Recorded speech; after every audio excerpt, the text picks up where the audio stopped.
All right, good evening. We are at session 7 out of 9, and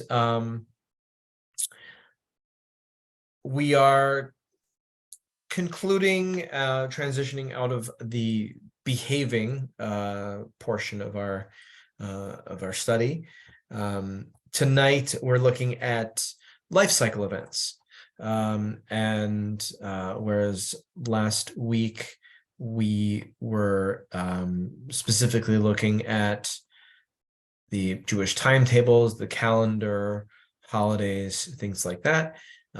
This evening we are looking at the life cycle, the rhythms of our lives from birth to death and maybe beyond. And we'll kind of mention that a little bit later. So, just like all other religious traditions and cultures, Judaism has markers, rituals to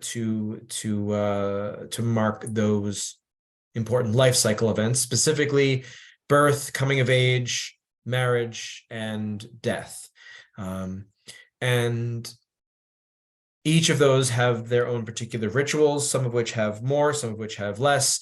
Some are ancient and some are relatively modern.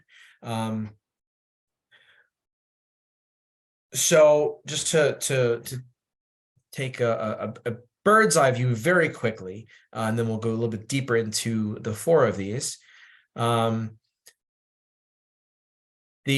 ritual surrounding birth is both ancient and modern. The ritual around birth for Jewish boys is circumcision on the 8th day, and that practice dates all the way back to chapter 17, the book of Genesis. So that's all the way back there, just at the beginning. That's the symbol of the covenant between God and the descendants of Abraham. So that is as ancient as we go. Basically, that is the covenant. And yet there's also a much more modern component to it, which is the baby naming ceremony, or the Brit Bat, which is the equivalent for a girl before welcoming in a girl into the Jewish community. And that is very recent. It's decades old.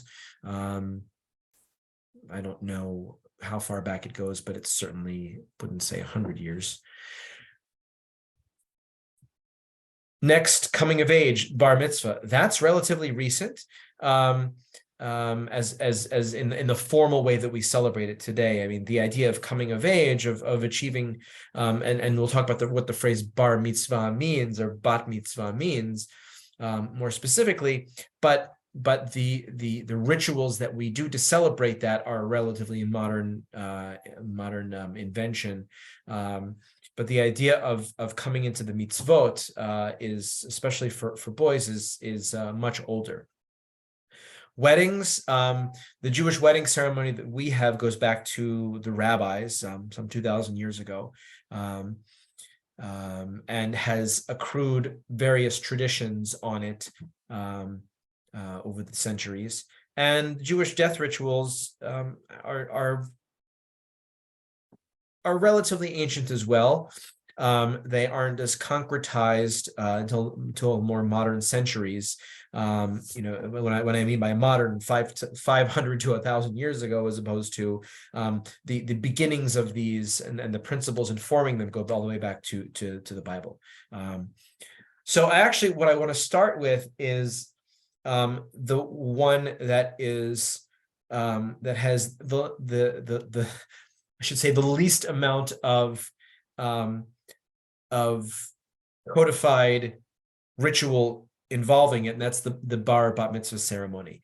And that strikes people as odd to say, like, well, what do you mean there's nothing codified as far as that goes? Well, the idea of coming under the commandment of being bar mitzvah or bat mitzvah, that's what that word literally means. Bar is the Aramaic word for son, as opposed to ben, which is Hebrew. But bar mitzvah means son of the commandment, or in the category of the commandment, or under the auspices of the commandments. And so one who is bar mitzvah is a person who is obligated to the commandments, who is living under the expectation of living up to the commandments. And that's a status you enter. That is not a ceremony that has to be celebrated in order for you to, in order for that to happen.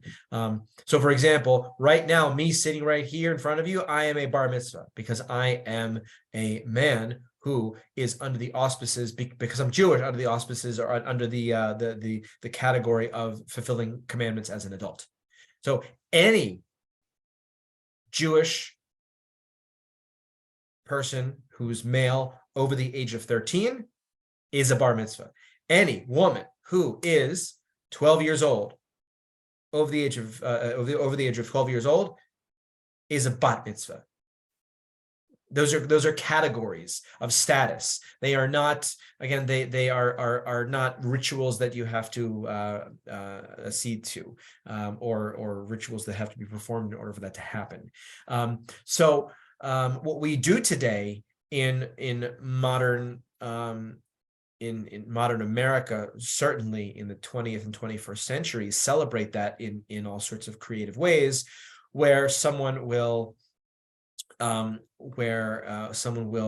read from the Torah scroll, will read from the Haftarah, the prophetic component, will lead services, will teach a bit of Torah, so demonstrating their knowledge of tradition, and also fulfill certain mitzvot.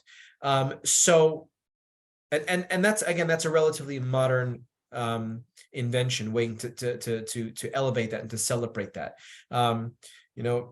It used to be that maybe 3-4 generations ago, the standard was for a boy that you'd maybe go to shul on your way to school, say the blessing over the Torah, and that was it. And there were other ways that it was celebrated but really just marked in minor ways. It's a change in status. The idea of celebrating and elevating it, again, 100 years old, 200 years old, certainly the way that we celebrate it today, 50, 75 years old, 100 max. And similarly, for women, the first bat mitzvah was officiated in 1922, and that was by Mordechai Kaplan. We'll speak about him a lot more in the next couple of weeks. But he gave a bat mitzvah to his daughter, or had a celebration for his daughter's reaching age of mitzvah. But it still wasn't very common. Girls having bat mitzvah celebration ceremonies are relatively recent within the last 4 decades or so. There are certainly women who are in their 60s alive, Jewish women who in their 60s and their 50s who did not celebrate a bat mitzvah in any significant way. And even in Israel today, the bar mitzvah is not a big blowout kind of event that it is here. So again, very important in that you become age of being obligated to the mitzvot. You become counted as a Jewish adult, meaning you are counted as part of a minyan, as part of a prayer quorum. There's a blessing that is said in traditional ceremonies by the parents, which basically says, God, you have now exempted me from the punishments of this little one right here. Which is kind of tongue-in-cheek and kind of cute, but it speaks to the idea that when a person reaches the age of mitzvot, they are responsible for their own actions. Of course, the idea of, today I am a man. No, you're not a man. You're 13 years old, kid. But you're still like living into your parents' house. But there are certain expectations in the Jewish community, or that Judaism has upon someone who reaches that age, and even and the idea derives, the idea is ancient. It derives from a statement in a collection of sayings called Pirkei Avot, where one particular sage is listing all the stages of life, and he says, and he, 5 years for this, 8 years for this, 10 years for this, 13 years for the mitzvot.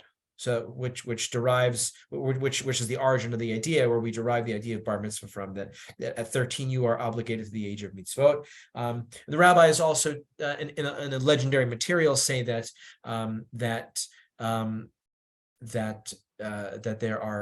we have two equal impulses: the impulse to do good and the impulse to do bad. And at 13, the impulse to do good starts to manifest itself in us, and so we have the ability to choose to do good. When we're under that age, it's only our impulse to do bad. That means that we're bad. It just means that if you know children at all, they are self-serving, selfish little creatures that we have to habituate into civilization.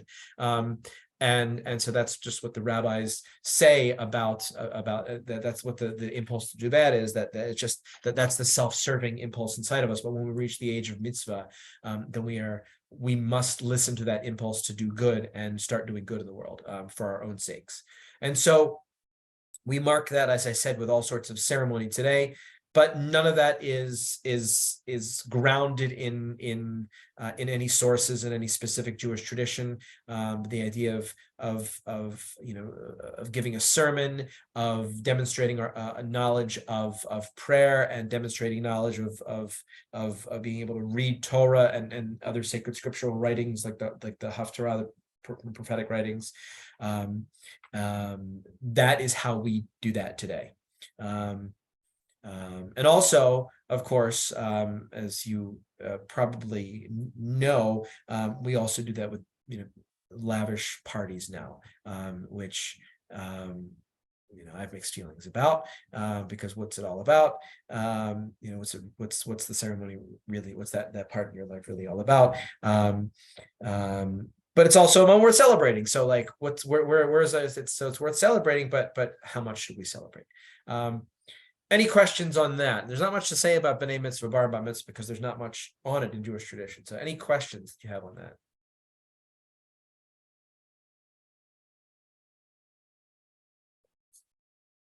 One other thing that I will say is that some people, some Jews who did not have an official ceremony when they turned either 13 for boys, 12 for girls, do what's called an adult B'nai Mitzvah, adult Bat Mitzvah, adult Bar Mitzvah. And that is, I would say, unnecessary, but certainly meaningful as an adult, in the sense that you're choosing to go through that ceremony. You're working and you're preparing as an adult. What I mean is, it's unnecessary because of what I said before, that you enter a status, and so you are a bar mitzvah, you are a bat mitzvah. But adults like to do this if they haven't before, and feel that it's a meaningful ritual and something that they would like to experience for themselves. So, okay, let's move to another. Let's move to birth. And Judaism is a pro-natalist tradition. We love babies. We love life, and we celebrate life in all sorts of meaningful ways. It's a mitzvah. We come together, and we support a community, and our community is supportive of births and families, and we celebrate that in the most ancient of ways, through the ritual of circumcision. One of the things, actually, before even then, I'll speak about before even that. there is a phrase that one says when you hear someone's pregnant, when you hear that a woman's pregnant, and the response, the proper phrase is bisha'a tova, which means in good time. You don't want to say mazel tov because you don't know what's going to happen. Things are out of our hands. We wish the best, so we say bisha'a tova, in good time, so that everything goes according to how it should be, and God willing, there's a healthy baby at the end of that journey. But we say bisha'a tova, in good time. And again, we celebrate that for boys with circumcision, for girls, as they said, as a modern ceremony, the brit bat, or the baby naming ceremony. But the circumcision, as I said, is ancient. It is the most ancient ritual that we have,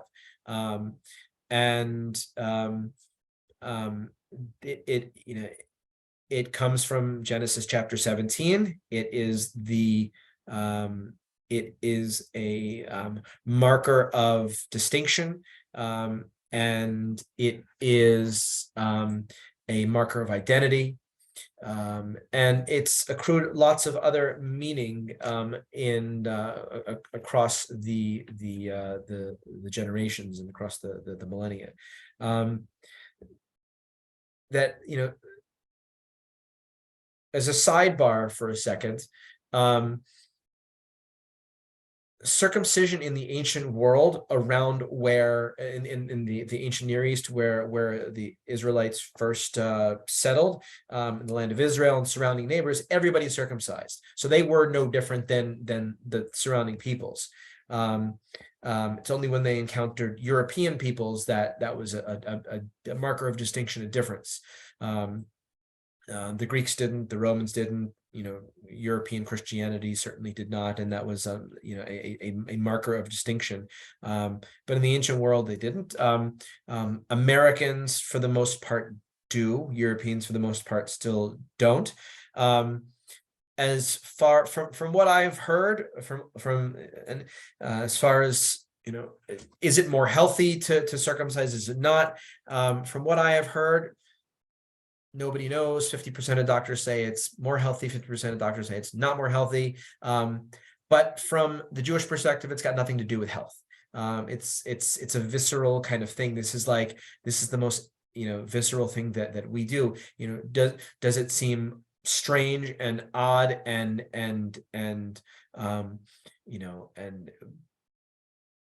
irrational? Absolutely, 100%. It is. But it's our most ancient covenant. It's a symbol of the covenant, and the covenant between Abraham and God. And in fact, the blessing that is recited over circumcision, besides the blessing over the circumcision itself, is that the parents recite that who was praising God, who has commanded us with commandments, and commanded us to bring our child into the covenant of Abraham. So that's the blessing that's recited over circumcision. And circumcision is performed on the 8th day, as is commanded in the book of Genesis. And that 8th day supersedes anything. So if the 8th day falls on Shabbat, you circumcise on Shabbat. If the 8th day falls on Yom Kippur, you circumcise on Yom Kippur. And it supersedes anything. It's that important. Of course, if there are health issues with the baby, of course, circumcision is pushed off until the baby is healthy enough to undergo that procedure.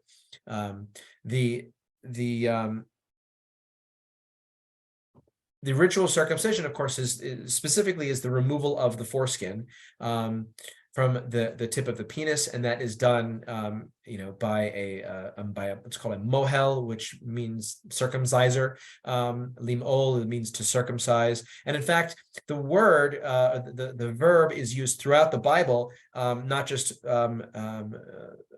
literally, but figuratively. That we have throughout the book of Deuteronomy, circumcise your hearts. Right, in order to serve, or in order to love Adonai your God, and so the idea is that there is a blockage. There's something blocking us from serving God in this metaphoric, figurative sense. And so that blockage has to be removed in order to serve God.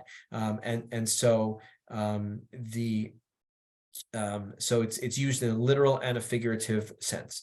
And one of the very practical reasons why we circumcise on the 8th day is that, well, number one, the baby's not going to remember it. And number two, it's less painful than it could be because all the pain receptors are not as developed in extremities. I've officiated, I'm not a Moel, I don't do circumcisions, but I've officiated many circumcisions, and everybody worries that it's going to hurt the baby. Only adults worry about that. But if you notice very carefully, or it's actually it's very noticeable, that the baby starts crying when you take his pants off.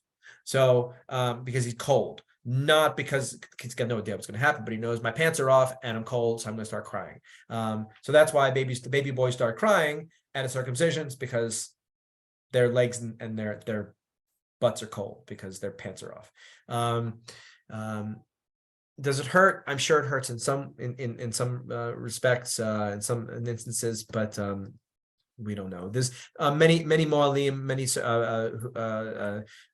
use a numbing agent, so it doesn't have to hurt as much. And even so, the baby will cry when again their bottom half is exposed to temperatures. And as part of a circumcision, a Brit Milah ceremony, again, it's a very joyous ceremony. There is a participation by the family in that the father is supposed to circumcise, as Abraham circumcised Isaac. And when I officiate, I always like to make a little joke. I say to the father, do you want to do it, or do you want to designate somebody as your agent? And the father always gets a laugh. It's like, whoa, I'm not doing that. The father is instructed to, or is commanded to circumcise. And usually we have an agent to do that, meaning a mohel, or today sometimes doctors do it, urologists, things like that. People like that do that. It's also the case that the grandfather, usually the sandak, usually holds the baby. And is again part of a generational process that the grandfather is there to witness and hold the baby while the mohel circumcises. We also have a chair of Elijah, we say, among other things. Very famously, Elijah is a prophet who, according to the book of Kings, was whisked away to heaven, never died, and visits us in auspicious times like the Passover Seder and the circumcision. We call upon Elijah at Havdalah, and for a number of reasons. So one of which is Elijah will, according to tradition, announce the coming of the Messiah. He's the forerunner of the Messiah, and that we put out a chair for Elijah as if to say, Elijah, you will announce the Messiah, so we welcome you to potentially announce, because this baby boy could be the Messiah as well. And Elijah could show up and say, this baby boy is the Messiah. Another reason that we welcome Elijah, we put in a chair for Elijah, is that Elijah was not a nice guy. He was a very angry guy. And at one point in his story, he basically said to God, I'm done with these people. I don't like the Israelites. They reject you. They're terrible. They're gonna wind themselves into non-existence, because they're bad things. Like I hope bad things happen to them, because they don't care about me. I don't care about them. He lost faith in the Jewish people, and part of Elijah's directive to show up at these events is for God to say to him, no, you're wrong. this is a new generation of Jews being born, and all the bad things you thought about the Jewish people are wrong, and you have to be witness to that. So we welcome Elijah to the Brit Milah ceremony. We bestow blessings upon the baby boy with a new name, in a Hebrew name. Some have the tradition of some observant Jews have the tradition of not formally declaring the baby boy's name until the Brit Milah, until the 8th day. It's a part of it's a surprise, part of it's a superstition that that the evil spirits will get the vulnerable baby because they don't know his name and they can't find him. And so that's a superstition that accompanies that practice. And really it's a time of celebration that and it's usually done in the home of the family, and because we're welcoming in new life and we celebrate new life. In this particular way. In more modern times, in more recent decades, we have the baby naming ceremony. And whereas the Brit Milah is very specific and has been around for thousands of years, and has a very specific ritual with the mohel reciting a blessing and the officiant of the mohel bestowing these particular blessings on the baby boy. The Brit Bat is very creative. There's also, I've seen all sorts of creative rituals because it's new and because there's no set ritual for it. So the Brit Bat can be very creative. It's usually done in the context of the community, meaning and at Shabbat services, can be scheduled at any time. Some people like to do the Brit Bat on the 8th day. Certainly, I recommend doing it within the first several months. But there's much more flexibility there, and that usually involves a welcoming ceremony and a naming ceremony similar to the Brit Milah. But again, lots of creativity in the Brit Bat ceremony. So I'm going to pause there. Any questions on Brit Milah, circumcision, Brit Bat, any of that stuff?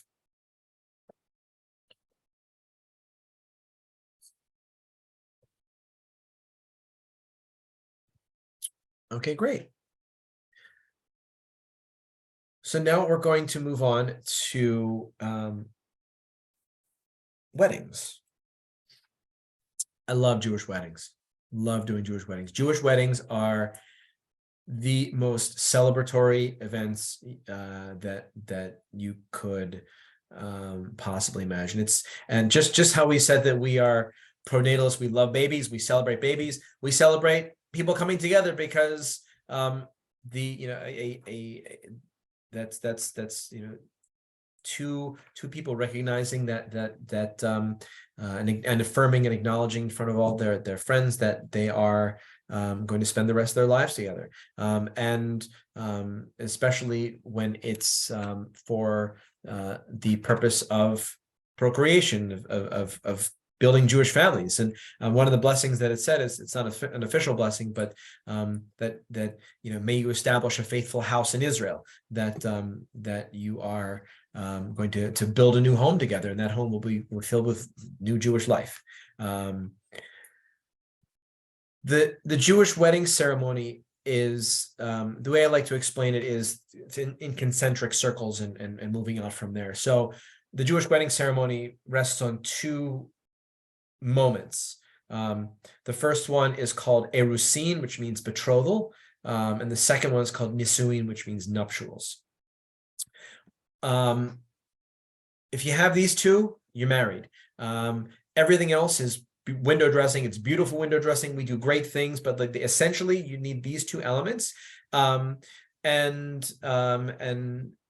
everything else is just a beautification of all that. So erusin is betrothal. It is a blessing of exclusivity, that the two people who are going to be married are pledging their exclusive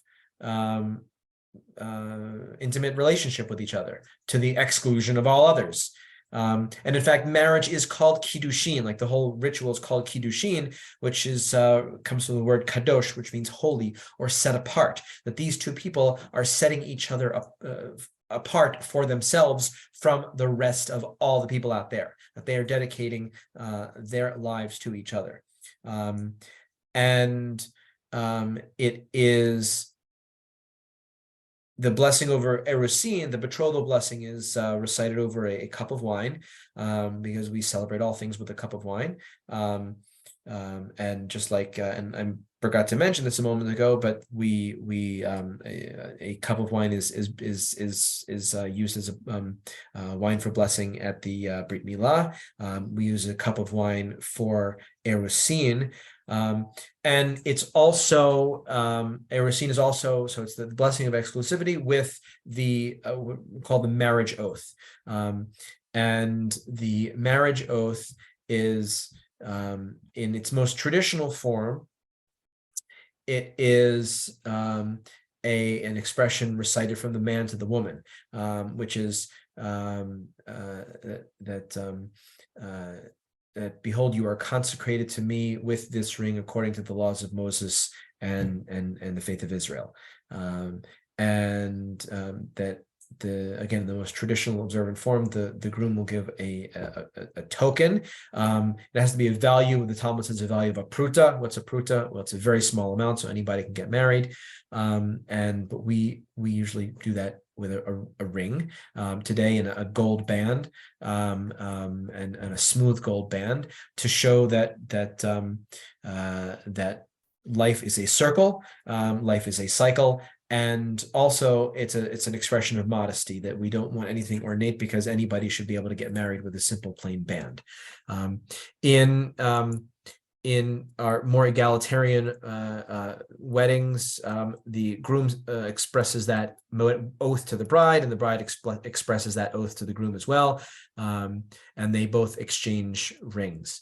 And so that's this moment of erusin, of betrothal. Really, that's kind of like engagement. What we would call engagement, that's engagement, betrothal, erusin. So it's the blessing of commitment, blessing of exclusivity, and the marriage oath. In ancient times, and I would say, in the time of the Talmud, it's implied that betrothal could happen separate from the completion of the wedding ceremony itself, up to 6 months or a year even. So a woman could be betrothed to a man and not complete the marriage ceremony for a long time. Now that ceremony was brought together in one moment, hundreds and hundreds of years ago, but it's essentially 2 moments. And then there's the nisuin, the nuptials, which is a recitation of 7 celebratory blessings, which you can look up the details of which in your readings, but they celebrate everything from Adam and Eve in the Garden of Eden, and celebrating God as creator, that Zion rejoices, and there's joy and merriment and song and delight. Everybody's happy when there's a wedding, when 2 people come together. And that second ceremony is over a second cup of wine, because there's 2 separate ceremonies. You need 2 cups of wine. So the first ceremony, erusin, is basically a legal transaction. That it's an oath exchanged over an item of value. It's a legal transaction. And that's what marriage was. It's a legal transaction. And the 7 blessings are much more flowery, much more imbued with expressions of joy and celebration. And so the once you have those 2 elements, you're married. But you also need 2 witnesses, and that's important too. That any legal transaction has to have witnesses in any respect. And so when erusin happens, 2 witnesses must be present. The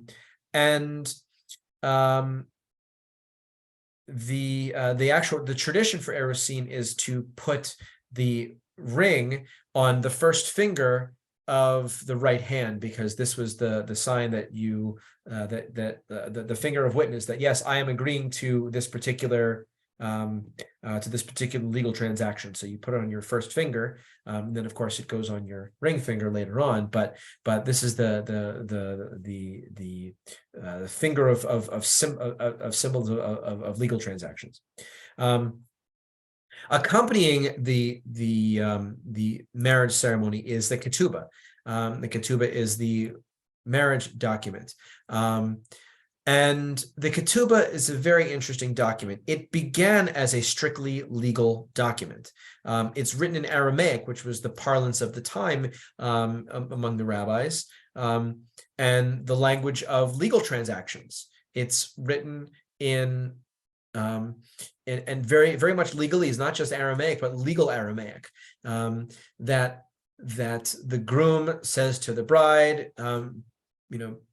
be for me a wife, and I will support you and honor you and provide you with basically food, all beautification items, and regular sexual intercourse. And that's what, and that's and if the groom doesn't provide those things, then there's grounds for divorce, and then the bride is protected and goes away with a settlement.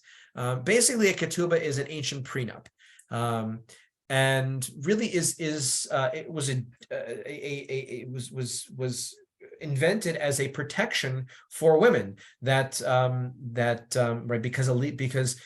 because marriage was one directional. I mean, the bride certainly had to approve, but marriage was enacted only by the man, and so the bride had to have some protection. And so the ketubah was a legal document that guaranteed that she would be sustained, and if not, then she would be compensated if the marriage did not work out or if she was not sustained by her husband. Pretty revolutionary idea when it came about and when it was, when it was invented. And the ketubahs basically stayed that way. In the modern era, it doesn't hold much legal weight anymore. It's become much more ceremonial. In fact, there is a there's a tradition of creative ketubot, and really, most that I see are no longer this dry Aramaic legalese. They're flowery, they are promissory, they are aspirational, they speak of the highest values of the bride and groom and the values that they want that the married couple wants that their marriage to be, and some ketubot have both. Some ketubot have the legal portions, and also the flowery aspirational language. Other ketubot of people who are observant and egalitarian have ketubot written with legal obligations upon both the man and the woman. So you see all sorts of language in the ketubah nowadays, and it's an art piece, right? It's not just a legal document. I recently saw some ketubahs from my family, from my great-grandparents from the 1920s, and it's just a straight up legal document with all the stuff in there printed, their names written in, chicken scratch stuff, and that's it. But the ketubahs made in the last couple of decades are gorgeous, with all sorts of beautiful ornate drawings of all sorts of artistic styles. You can go Google ketubahs and all sorts of wonderful stuff there, and all sorts of wonderful language. And so there's all sorts of other traditions. The marriage happens under a chuppah, a canopy that symbolizes the home that the couple is going to build together. There is the tradition of concluding the ceremony with the breaking of a glass. which has multiple meanings. One of which is superstitious, that that the breaking of the glass spirit scares away the evil spirits, because you don't want evil spirits haunting you at a beautiful time like this. Another is that we that even in times of joy, our times of joy are tempered by brokenness, by the acknowledgement of brokenness, that the ancient temple has been destroyed, and so that still is a moment of sadness in our lives, even in times of joy, and that the world is made up of broken shards, and it's our job to put those shards back together into a full, complete, healed world. So there's other traditions, like the veiling of the it's called the bedekin. There are traditions of of the bride and the groom not seeing each other for some time before the ceremony, and the groom being ushered in to greet the bride at the ceremony itself. All sorts of wonderful things, and it's also a mitzvah to have a big celebration. It's called seudat mitzvah, the commandment to have a party, because it's a celebratory event. It's a happy event. Jewish weddings usually take 25 to 30 minutes max. We get it done quickly. There's not much, right? We want to get to the partying and celebrate with the bride and groom. And there can be a tradition in observant communities that the bride and the groom are visited for a week, for 7 days, by their friends and family, and as kind of an extension of the wedding itself. So it's a wonderful event. It's a beautiful ceremony, and everybody's happy. One of the things that I've learned is that it doesn't matter if you really, people make mistakes all the time. It doesn't really matter if you make a mistake at a wedding, because everybody's so darn happy. They'll forgive you. And fun things happen at weddings, and so funny things happen, and it's okay to joke and make people laugh, and because everybody's just so joyous in that moment. So I'm going to pause there. Any questions about the wedding ceremony? Any thoughts, comments?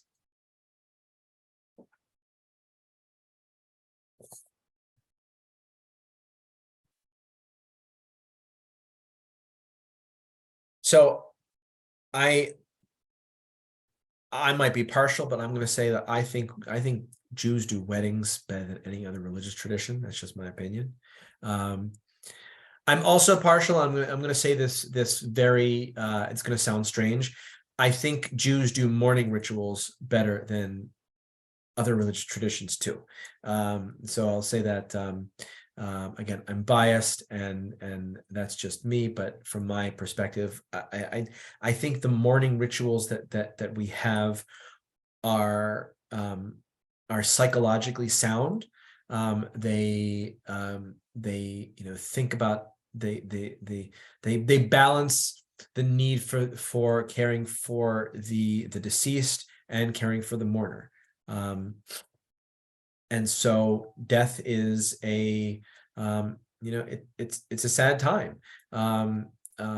And if a person has lived a long, full, well life, it can also be a time of positive remembrances. And so there's, one of the principles that Judaism operates by is kavod hamet, which means honor of the dead. And much of what we do is to honor the deceased and acknowledge that this formerly living person is created in the image of God. There's a lot that you can look into about Jewish medical ethics and the what to do when a person is actively dying and what you can do to sustain their life. And Jewish tradition teaches that it's not, life at all, preserving life at all costs, that sometimes there is death with dignity. And that if a person is actively dying, then preserving that life probably is not the best thing for them. And that letting nature and the natural forces take their course is actually respect for the dead more than preserving life at all costs. And so we, when a person dies, their body is buried as quickly as possible. One of the reasons for this is that the person is created in the image of God, and we do not want that body inanimated with just lying there decomposing for long. We want to respect that body and the soul that was in it. And the other reason is because we want the mourning process to start for the mourner as quickly as possible. It is psychological. It's difficult for a mourner to begin to mourn when the body has not been buried yet. And so the body is taken to a group called the Chevra Kadisha, which means the holy society, and they wash the body ritually. They will put the body in a shroud, and the body is buried in a simple wooden casket, because we are all equal in death, and so the physical accoutrement that accompany us should be equal. That simple wooden boxes with simple shrouds or simple clothing are how we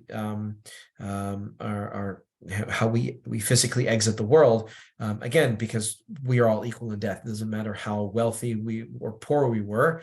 There's an equality about all of us. Everybody dies, and when you're dead, your wealth is it doesn't matter where you're going. So it's a symbol of equality in death, which is in fact true. And the body is buried as quickly as possible. In some cases, if someone dies in the morning, they'll be buried later that afternoon. There are especially if it's a close-knit community and people don't have to travel from far away, that happens very, very quickly. I've seen times where it's been delayed a couple of days to allow people to travel, but no more than 2 or 3 days.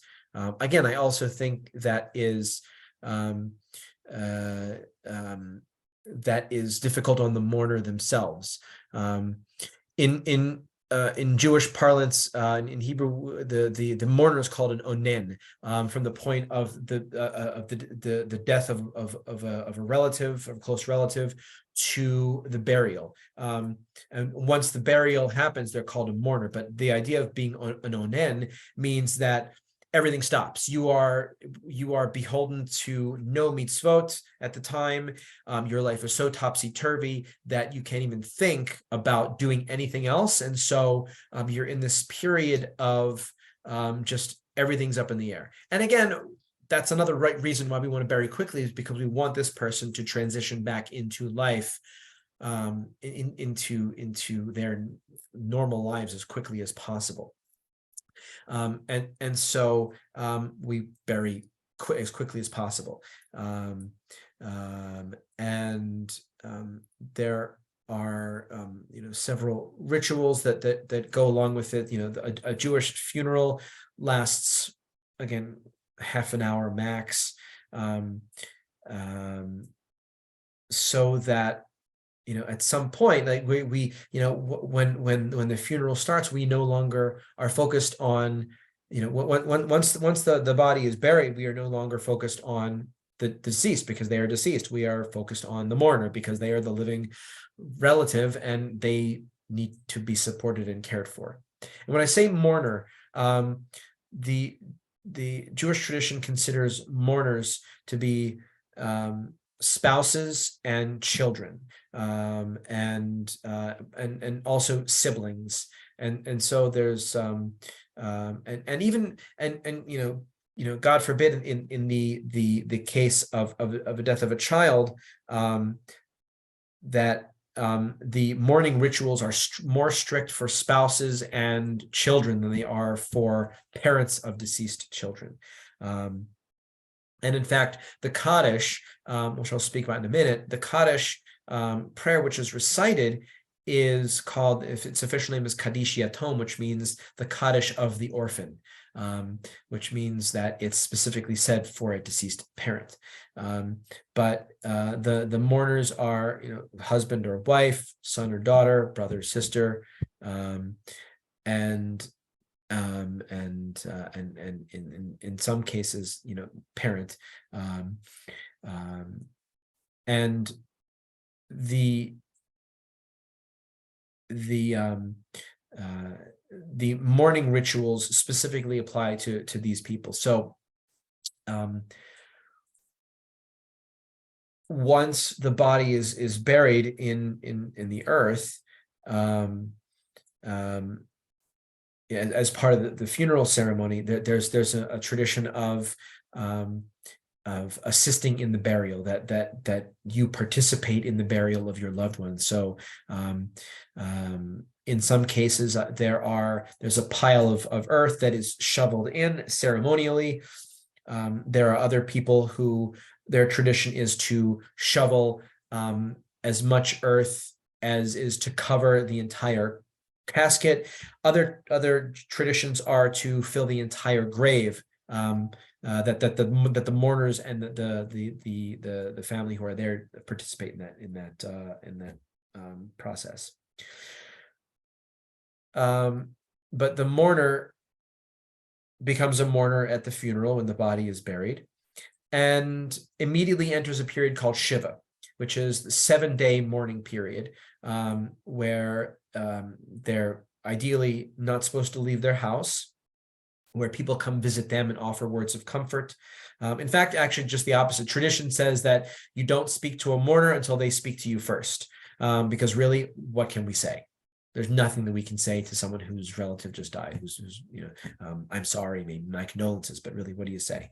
And so the tradition is to wait until the mourner speaks. And there's other formulaic things like, may you be comforted among, or may the ever-present one comfort you among the mourners of Zion and Jerusalem. So that's a kind of pro forma thing that we can use to express condolence.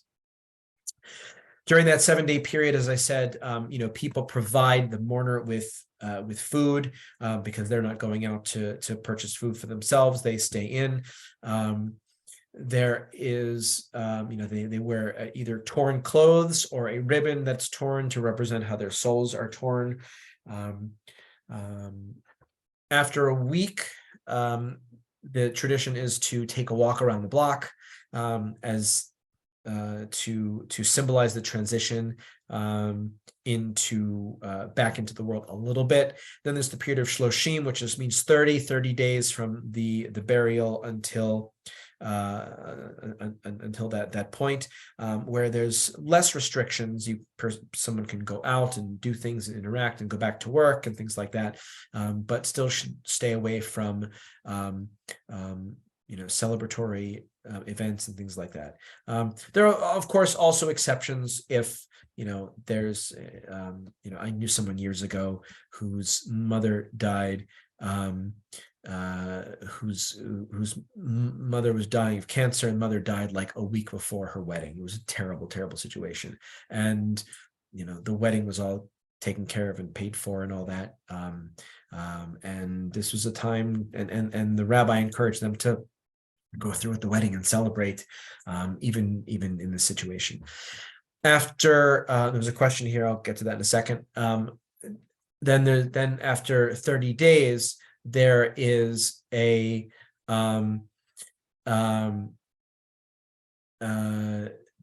there is the period of yahrzeit, which means year. But during the entire year, the person says Kaddish, recites the mourner's Kaddish.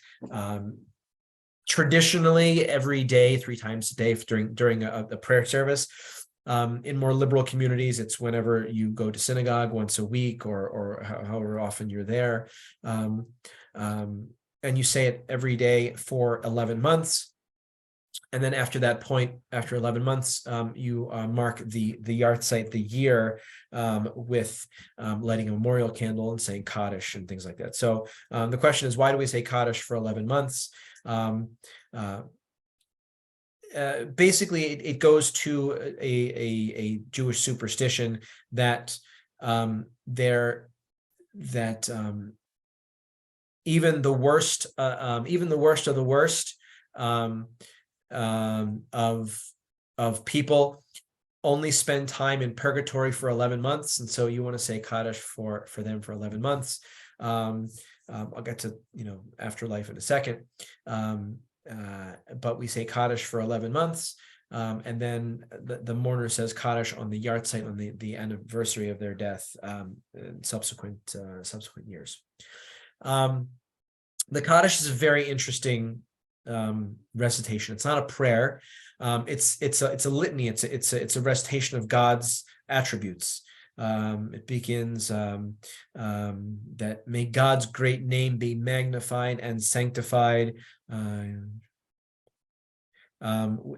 this world and in all ways that we can express.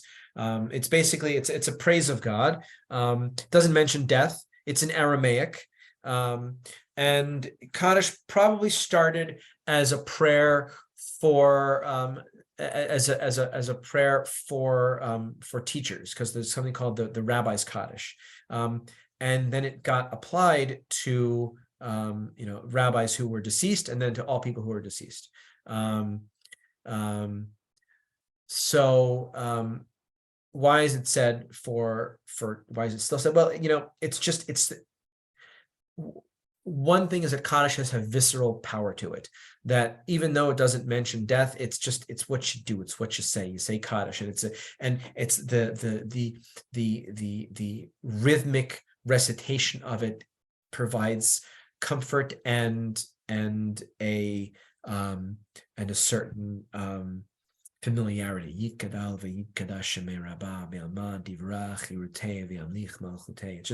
just know it. One explanation that I've heard, more modern one that really resonates with me, it comes from my teacher Art Green, who says that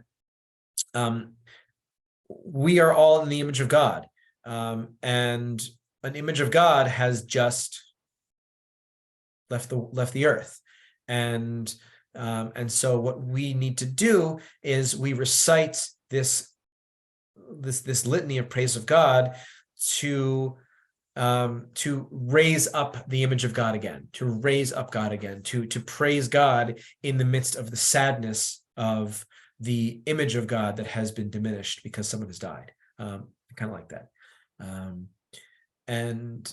It's just a comforting recitation, even though it doesn't specifically mention death. Is it not okay for a pregnant woman to attend a burial? So I've never heard that before. That might be a superstition somewhere that so yahrzeit, just to clarify, yahrzeit is a time, it means year. So the burial, the funeral is something different, is a place and a moment, but the yahrzeit just marks the year. But I've not heard anything about a pregnant woman not attending. Again, it's probably a superstition that comes from someplace like that. There was another question up here. Alternative burial methods, given the idea of sustainability, etc., acceptable options. So I'll say this.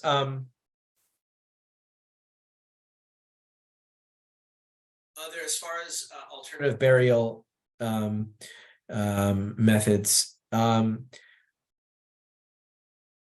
Some people choose cremation. Jewish tradition does not forbid it, but I highly discourage it.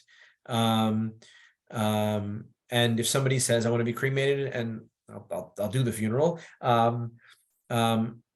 But it's highly discouraged. Number one, because of what I said at the outset, that we are created in the image of God. And cremation destroys the physical, and it's an affront to the image of God, really. It's also hastening the process. We do not want to hasten the process. We want to allow the natural processes of decomposition to happen, because that is also part of the idea of kavod hamet, of respect for the dead. So it is highly frowned upon for cremation, and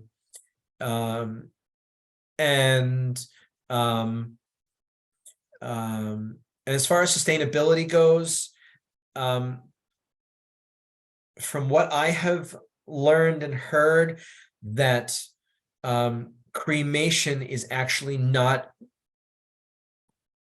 less sustainable than burial, because cremation actually puts a lot of pollutants into the air, and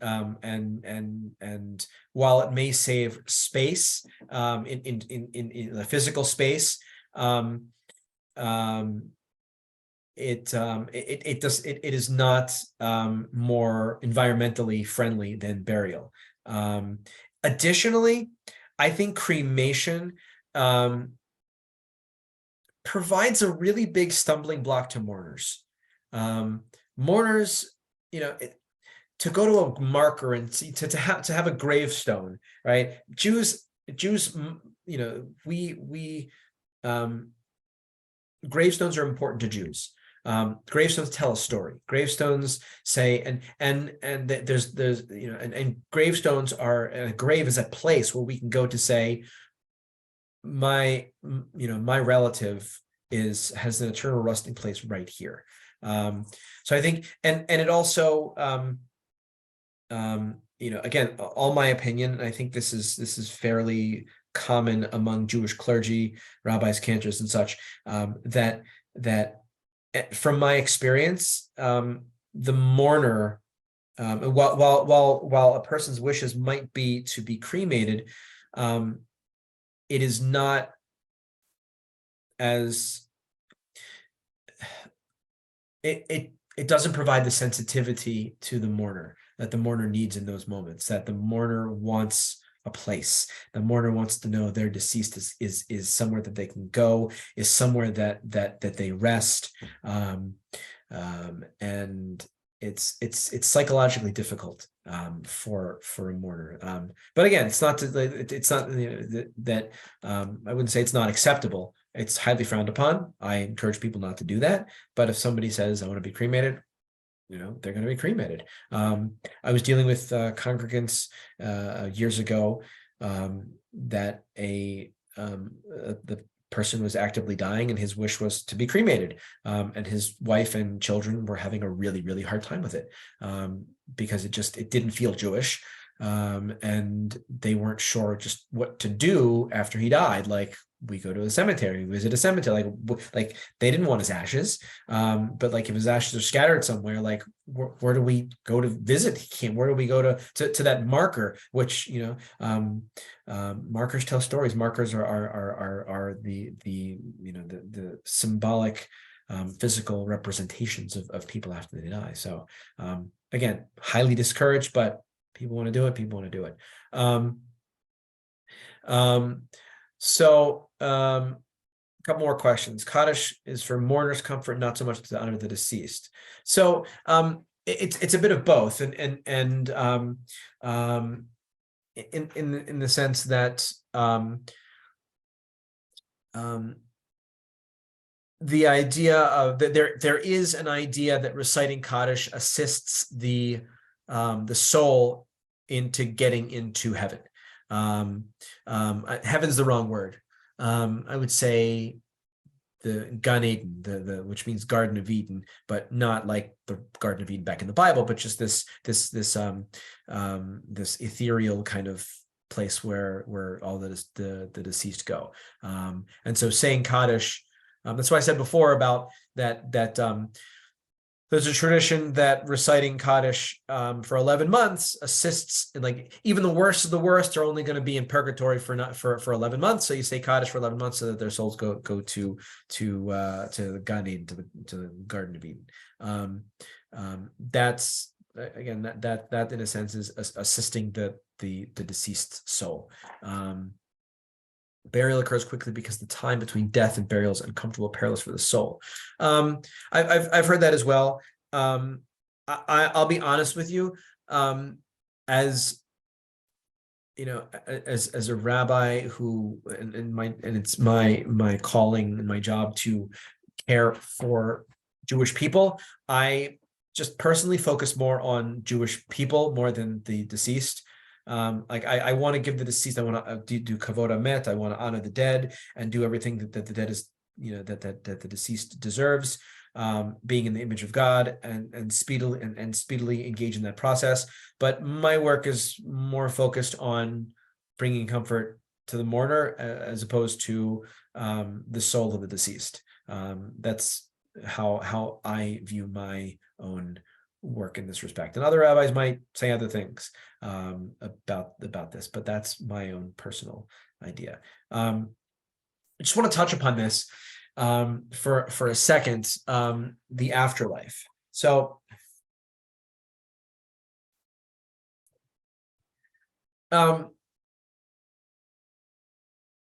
the one Jewish source says all Israel has a place in the world to come. Great. Another source says all the righteous of the nations of the world have a place in the world to come. Great. What is the world to come? What is the afterlife? What is Gan Eden? What is, what is the Garden of Eden? I don't know. And honestly, nobody's been there and come back to tell us what it's like. So Jewish perspectives on the afterlife are varied and creative, but not a focus of heavy lifting. People don't really, talk about it that much and think about it that much, and that's not the goal. There are, as I said, different creative ideas of what that might be. But as I said, there's purgatory. It's called Gehinom, which means the Valley of Hinnom, which actually is named after this place that's just south of Jerusalem. It's where the Valley of Hinnom is just south of the old city in Jerusalem, where human sacrifice and all sorts of other terrible things and the worship of the god Tophet in ancient times used to happen. And it was a really bad, nasty place. So that's, that got mythologized into purgatory, where all the bad souls go before they go to heaven. Right. What does heaven look like? I don't know. And frankly, I don't care. The Jewish, we don't necessarily focus on the Jewish afterlife. We believe in an afterlife. We believe that there's a belief that there's something about us that becomes immortal, whether you think that is a metaphysical soul, whether that is our memory and our force as a person, our personality in those that come after us, that whether that is in the just Jewish tradition outlasting us and being carried on to future generations. There's something about us that lasts beyond who we are. And that part of God that is us. Beyond that, I'm not sure I can give you much more. There's lots of speculative stuff you can read. Greg, you had a question. Yeah, I was just thinking, is it okay to just believe that we're just going to decompose into the planet that God helped create, and that's okay. Just to think that that's what it is, and then like the other interpretation I heard is like when the Messiah comes, we all rise, right? All the dead, like come back, or Right. So look, I mean, with the first part, sure. Like I don't know. Like I don't know what to tell you about. You can if that certainly can be an interpretation if that's what resonates with you. As far as like there's an idea that that the dead will rise and all souls will be reborn. What does that look like? It's not really too good to get into the weeds of all like at what point in our life do we what do we physically look like, what does that mean that we like rise from the dead, at what point, like it's just yeah, I don't want to operate on that bandwidth because like it gets too weird for me. yeah. It just felt like when I grew up practicing Catholicism, like that was kind of like there's like this standard of what happens if you fulfill like your practice in the faith, like, so that's why like it's nice within Judaism that you can question things and maybe find your own interpretation of your relationship with God, and like almost like you can interpret through your own relationship how you think the afterlife will be for you. Like, is that somewhat okay? Yeah, I mean, look, I've always said this. There are lots of right answers. There's some wrong answers. Like there's some things that just are not consonant or resonant with what Judaism teaches. But there are lots of right answers. And this is one of those times where it's for me, it's just not an exciting conversation. It's like all Israel has a place in the world to come. Great, done. What do I got to worry about now? Like, well, worry about this world. I don't care about that world. That world, I'm good to go. Let's worry about living my best life in this world. And ideally, look, back to our conversation. Ideally, that's what a funeral should be. A funeral should be, a celebration of the person's life and the accomplishments in this world. Yeah. Great. Any other thoughts, questions? There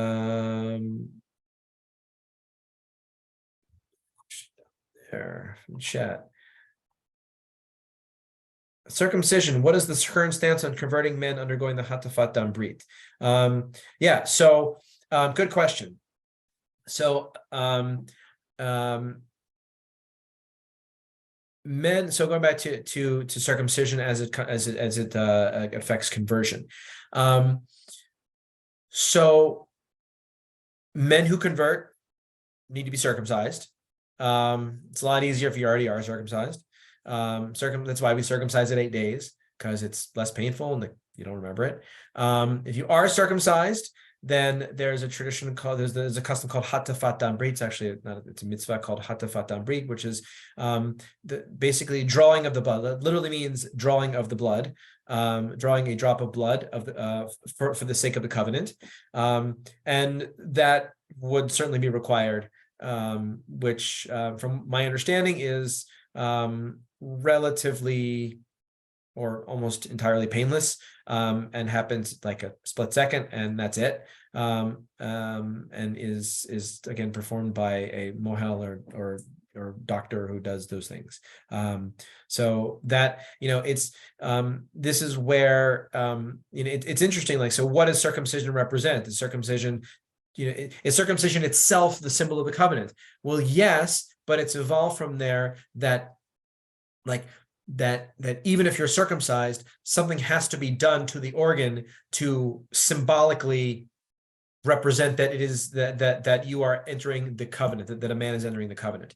And so that's what we do. Again, it's literally no pun intended, a little prick and done. And basically drop of blood is drawn, put on some gauze, I verify it, done, over. Again, I've officiated some male conversion, and it's from what I've heard and from what's been reported to them, it's not a big deal at all. But that is certainly a requirement for men who were circumcised.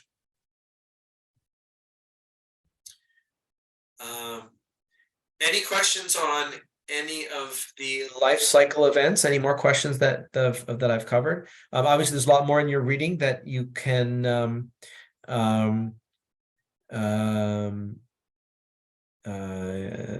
do more, go more in depth with. Otherwise, we will continue next Wednesday. We're transitioning out of the behaving into the believing. And we have a very interesting conversation next week where I titled it, quote unquote Jewish values. And there's a reason I titled it that way. I put the quotes around Jewish values. And we'll speak a lot more about that. And so I hope to get your thoughts on the what we're speaking about next week, because values are an idea, but values are enacted through our lives and through our actions. So we'll see how that unfolds in our conversation next week. Otherwise, I hope you guys have a great weekend, great rest of your week, and as always, hope to see you soon. Bye, everybody. Have a good night.